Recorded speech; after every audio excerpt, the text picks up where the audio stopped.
Okay, so I'm down here with the Kraton. And since I haven't made a video of it in a long time, yeah, I just wanted to give a little update for it. Yeah, so it's looking like this now. A heck of a lot bigger. And yeah, it has a few things going on under that ridiculous R5 body. Yeah, so right now yeah, as I said, it's going through some changes. Yeah, it used to weigh a lot. I mean, I still got these stupid GPM, uh, these GPM rear arms on it. I took off the fronts and put RPMs on there. I got some RPMs for the rear that I'm going to change out, and I got the sway bar. I think it's what though? Yeah, it's the 5mm. Yeah, I got that all ready to go. Yeah, so Kraton is starting to look like a actual monster truck. Seriously. Yeah, instead of the trucky thing that everybody says, oh, it's a junk. Who needs a truggy? Who needs a fifth scale truggy? You know, there are no fifth scale truggies except for the Kraton. Yeah. Okay, I'm rambling on. Let's get to the meat of this. And it's what's under the thing. Yes. Oh, God. Yeah, so I made a roll cage for it. And as you can see, it's attached to the body mounts. And there's the center tower thing that I inverted and cut and is pretty much sitting on the... Yeah. So whatever body is going to be put on this, it's going to be well supported. And it's obviously removable. So I can easily change this thing back to the original Kraton.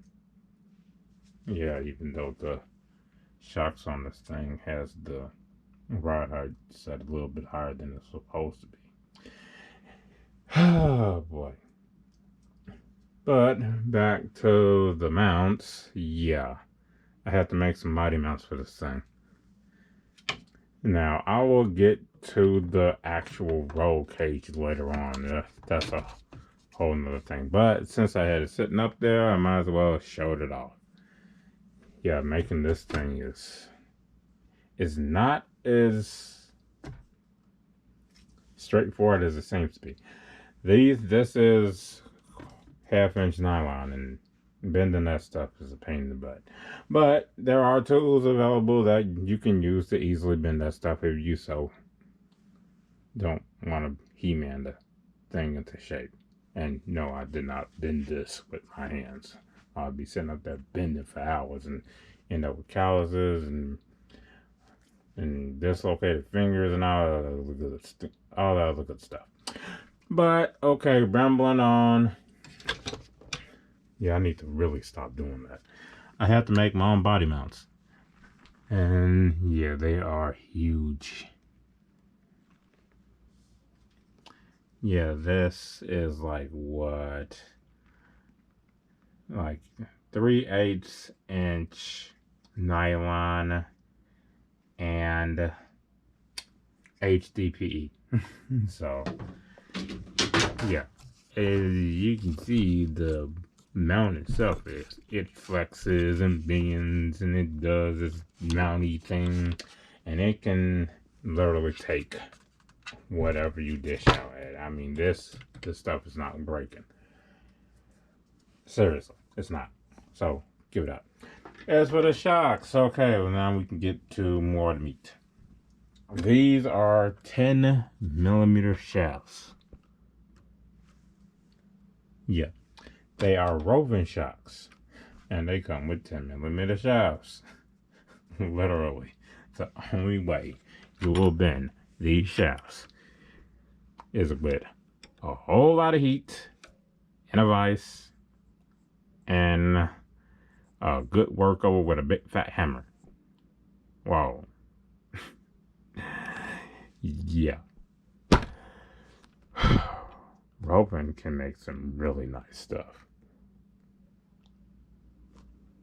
Seriously.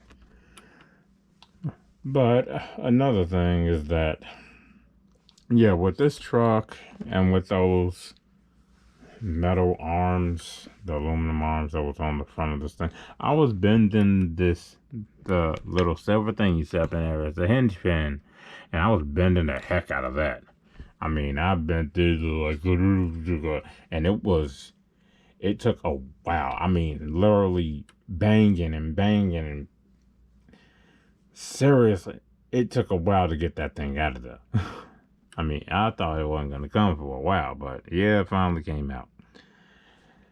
So I'm like, okay, that sucks. So maybe I should not try replacing it with the original pin again, even though I am using RPM and they do flex like heck. Really. These arms are flexible as all heck. That's why I put the shocks on there, because you're going to need a nice shock to be able to deal with all the flexing this stupid thing will do. Because the normal shock with RPM on, they just...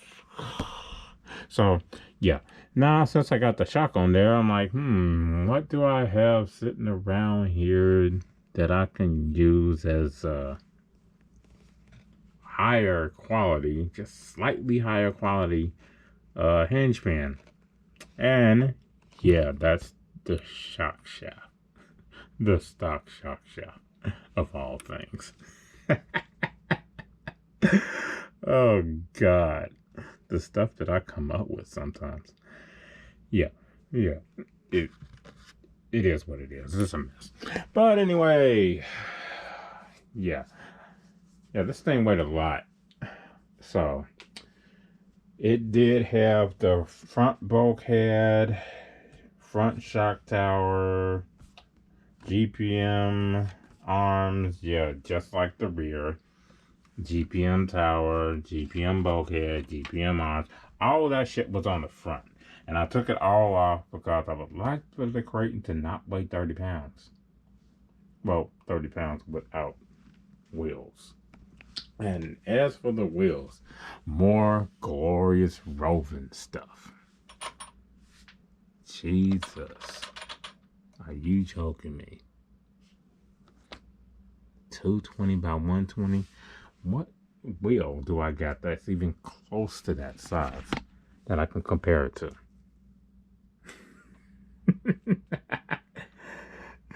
I mean, yeah, the trencher is a little bit taller, about maybe say about 1/3 of an inch taller, but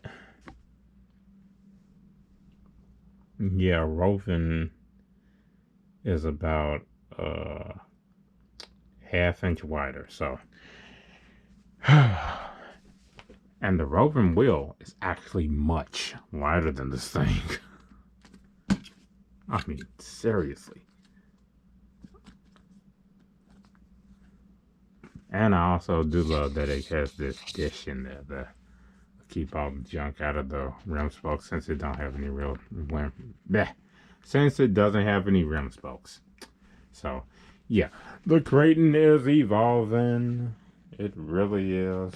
I know it's definitely starting to look like a monster truck that I always wanted, that everybody always wanted. And it only took some genuine ingenuity.